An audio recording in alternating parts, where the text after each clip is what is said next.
শুরুতেই national life insurance আন্তর্জাতিক সংবাদ। ইরান ইসরায়েলের মধ্যে চলমান সংঘাত অব্যাহত রয়েছে। কোনো শর্ত ছাড়াই ইরানকে আত্মসমর্পণের কথা বলছেন মার্কিন প্রেসিডেন্ট ডোনাল্ড ট্রাম্প। এরপর ট্রাম্পের হুমকির জবাব দিয়েছেন ইরানের সর্বোচ্চ নেতা আয়াতুল্লাহ আলী খামেনি।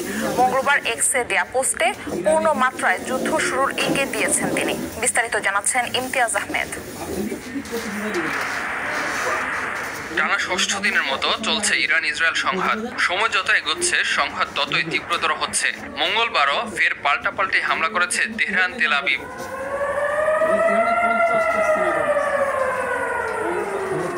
একে অপরের বিরুদ্ধে করা হামলায় দুই দেশই বিপর্যস্ত। 3 দিনের জন্য বন্ধ ঘোষণা করা হয়েছে জেরুজালেমের মার্কিন দূতাবাস। মঙ্গলবার কয়েক মিনিটের মধ্যে পরপর নিজের সামাজিক মাধ্যম ট্রুথ সোশ্যালে ইরান সম্পর্কিত বেশ কয়েকটি পোস্ট দিয়েছেন মার্কিন প্রেসিডেন্ট ডোনাল্ড ট্রাম্প, যেখানে ট্রাম্প দাবি করেন ইরানের সর্বোচ্চ নেতা আয়াতুল্লাহ আলী খামেনি কোথায় আছেন তা তিনি জানেন। ইরানের আকাশের নিয়ন্ত্রণ নিজেদের নিয়ন্ত্রণে রাখারও কথা জানান ট্রাম্প। নানা গুঞ্জনের মধ্যে মুখ খুলেছেন ইরানের সর্বোচ্চ নেতা আয়াতুল্লাহ আলী খামেনি। এক্সে করা এক পোস্টে ট্রাম্প ইসরায়েল ও পশ্চিমাদের উদ্দেশ্য করে দেয়া বার্তায় যুদ্ধ শুরুর কথা জানান তিনি। ইরানের বিরুদ্ধে সামরিক পদক্ষেপের কথা ভাবছে যুক্তরাষ্ট্র।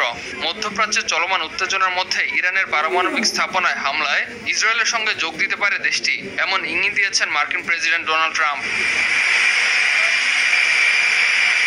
যুদ্ধ বেঁধে দিয়ে এক মুখে দুই কথা বলছেন ট্রাম্প। এ যেন দুমুখ সাপের আচরণ।